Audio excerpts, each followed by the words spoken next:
Looking for a simple table runner for the upcoming holidays? Or maybe a quick and easy hostess gift for any occasion?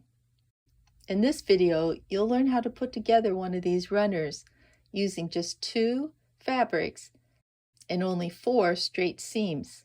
And add it plus, this is a great project for beginner sewers. So come on in and let's get started. To make this runner, you'll need 2 fabrics.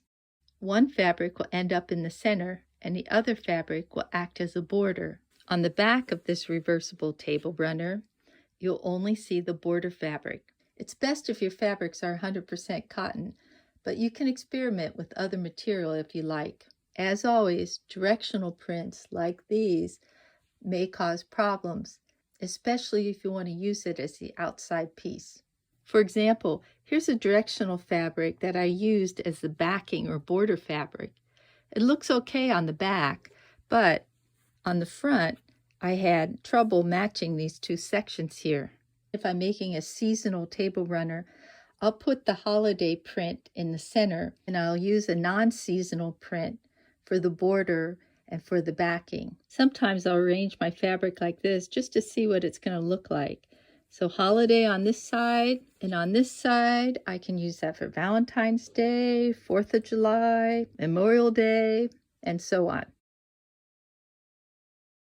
From your half yard, cut an 18 by 44-45 strip of fabric, and from the third of a yard, cut a 12 by 44-45 inch piece of fabric. Put right sides together and then pin. Don't worry about these selvage edges.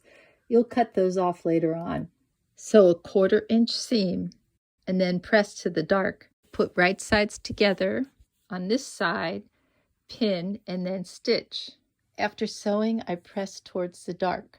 At this point, you should have a long tube. You'll want to turn this inside out.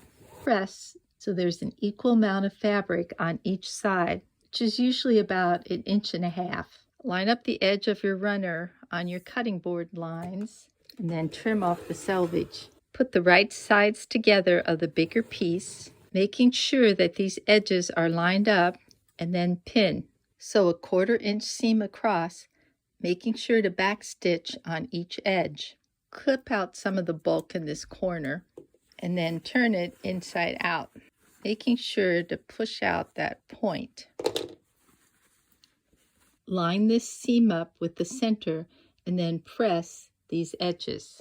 You'll need to tack this down by hand, or you can just use your machine and go back and forth here. If you're doing it by hand, I like to hide the knot in between the layers and then just take 1, 2 stitches in place.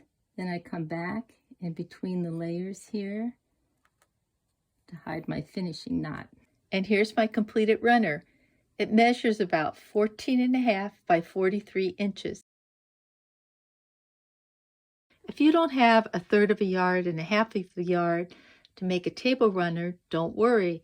You can use smaller pieces. One of your pieces should be wide enough so that when you turn the edge, you have a little border here. You also need to remember that you're going to turn these corners like so. So the inside might turn out to be a little bit smaller than you envisioned.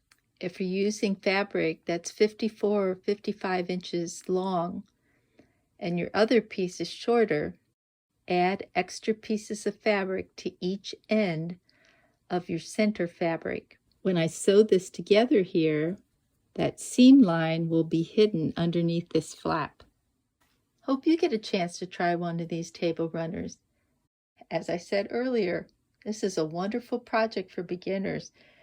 There's only straight line sewing, it's easy to pick out the fabrics, and it's quick.